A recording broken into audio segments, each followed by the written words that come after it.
Hi, Paul Thompson here. This is going to be a really quick one today. I'm just going to talk about blending different sized libraries. Now I'm going to look at Appassionata, the chamber strings, and symphonic strings.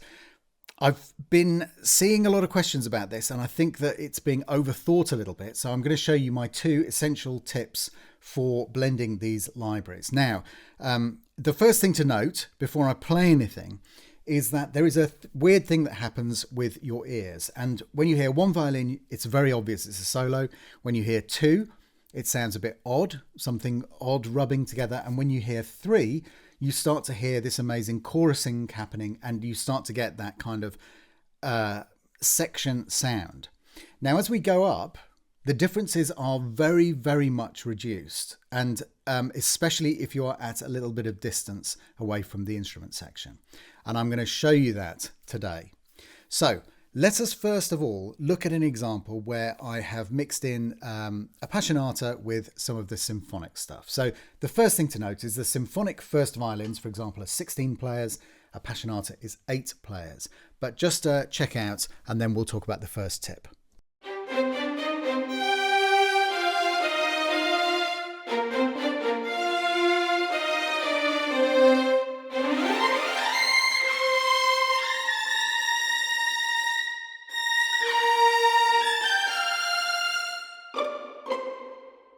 So Appassionata is carrying all the lyrical stuff.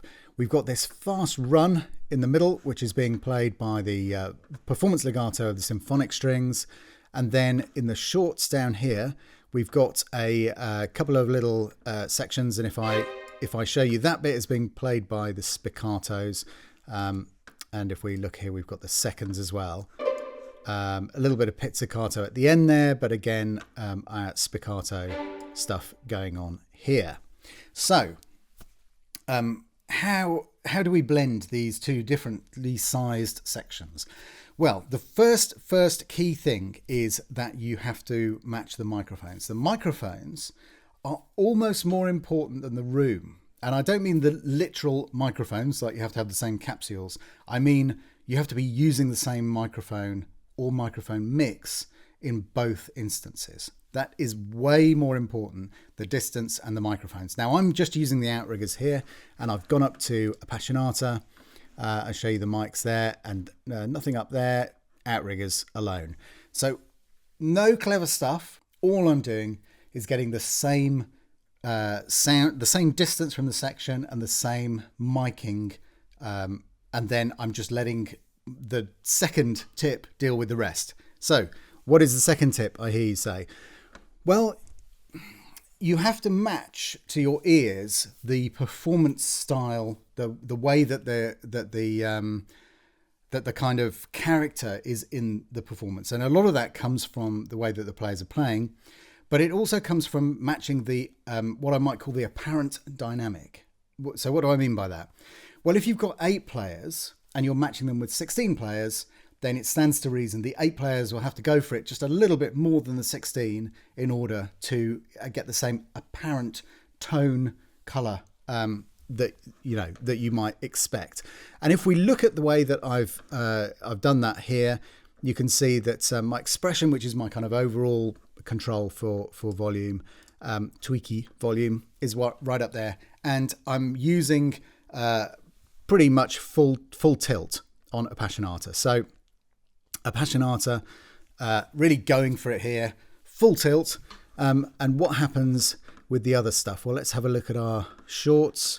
Again, we've got, in terms of the dynamic, I'm kind of down a notch with the symphonic shorts. If I played them full tilt, then they're not going to match up because you've got 16 players all going for it instead of just 8. On the runs are a little bit of a kind of a unique situation. So I've just kind of pushed that up to the top. But what you'll notice here is that if I put up the note velocities, you'll see that the only notes that I'm actually accenting are the octaves, and that's just to give me the rhythmic impetus. The rest of the notes I'm leaving down there. Now, I don't want, if I hammered away at this, it would become quite jagged and quite over the top, and I wanted it to be a light run.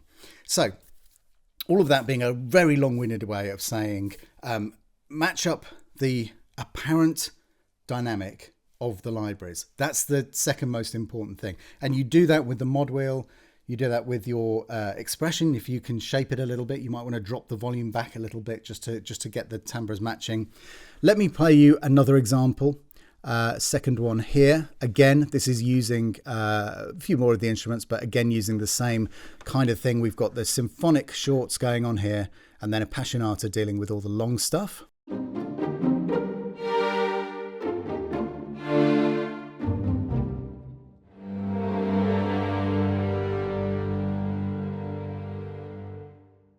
Okay, so you can see that I've used two different, I've put them on separate tracks just to make it nice and easy. But you can see that I'm using two different things here. I'm using for the let's just zoom back out again.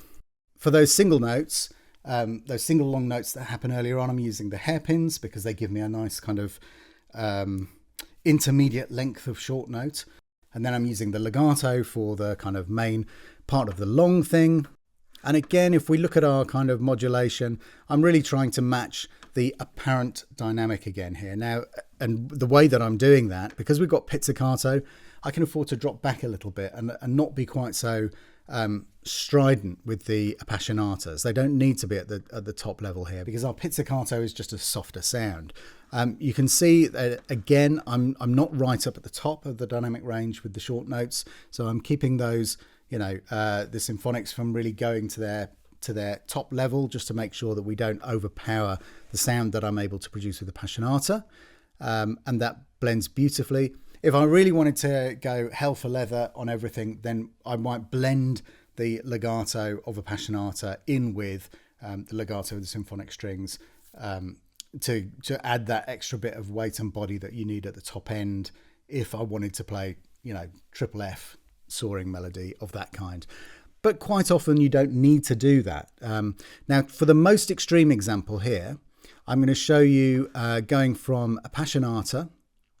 Actually, I'll tell you what we'll do. I'm going to play you first of all the version with just the chamber strings. Here I'm using on the chamber strings just the performance legatos, and then we've got these the short notes later on. Let's have a listen to the chamber strings version first of all.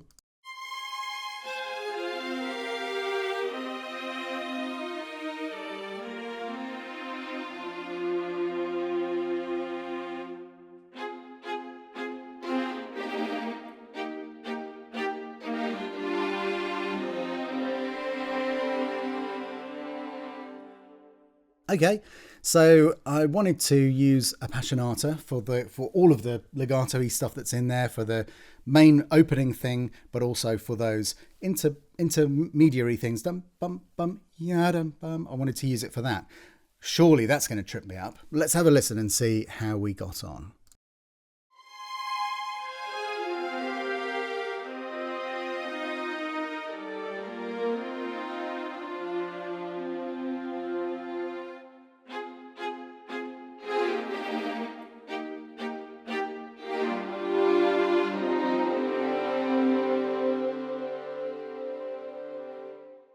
Okay, sounds pretty good to me.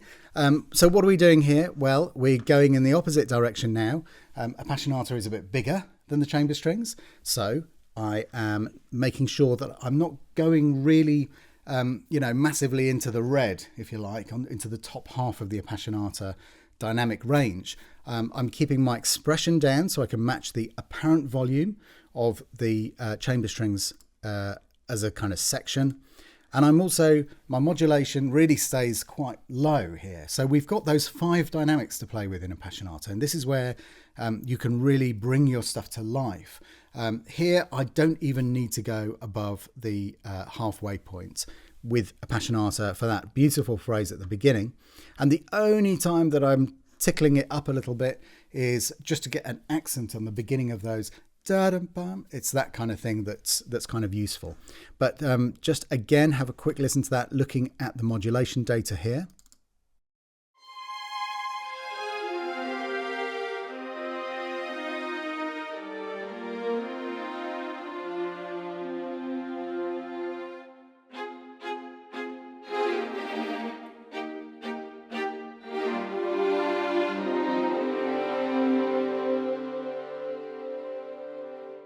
again, just the outriggers being used, nothing else here.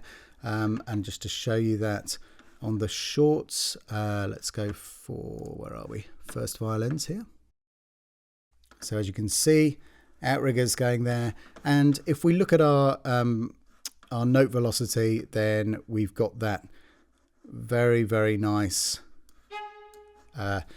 you know, again, I'm not kind of really kind of blasting it out. I'm just kind of being delicate and sensitive and playing it musically. And this is the thing, you know, this solves all of the problems. The key thing being the microphone's first up with the distance. Get that right so that the spatialization of where your instrument is, they're both in the same place.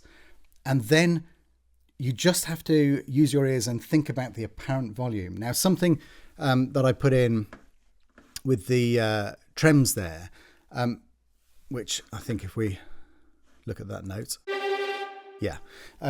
For example, tremolos are inherently vibrate the room, create more noise than many other kind of articulations. They are inherently louder by dynamic than many other things. And if we look at the way that I've treated the modulation there, you can see that I'm kind of down a bit, even though this is the smaller section. So I'm not going up to the top there. Expression I'm just leaving pretty much as is. So, you know, again, it's kind of to taste. If I'd followed the previous thing of trying to get the dynamic of the chamber strings up higher than the dynamic of Appassionata, they wouldn't match up again, because we're dealing all the time with apparent dynamic, apparent volume. So just a couple of things to remember there, those two tips. So the first one being match up the microphones, the distance, the kind of layout, if you like. That's the biggest thing. That is the first thing that you should do before you start doing anything else, before you start introducing reverbs, EQs, all that kind of stuff. Just get the distance and the mics as similar as you can, so that you know that your sound world is correct for both of them, and they're both roughly the same distance away from your listening position. And then the second thing, deal with your apparent volume, and note that certain articulations ring the room more than others. So it's not just about the dynamic you're playing at. Certain sounds will make the apparent reverb bigger, and this is good, because this is something that, you know, the beauty of recording in a space and getting the actual real natural reverberation of the space, whatever that space is that it sounds more real to your ears, because your ears are used to this. We're used to the fact that, you know, if you whisper in a canyon, you don't really hear anything. But if you shout or yodel, then you hear lots and lots of reverberation going on. This is absolutely the way that our brains interpret sound. So I hope that was useful. I am using my new template, and I thought it might be interesting to do a quick video just looking at the way that I've set it up and laid it out. It's a little bit different to the version I was using before, and maybe there'll be some interesting ideas that you can take away from that. So I'll do that in the next video. We'll be looking at the template. But thank you very much for watching, and get blending those libraries. Bye-bye.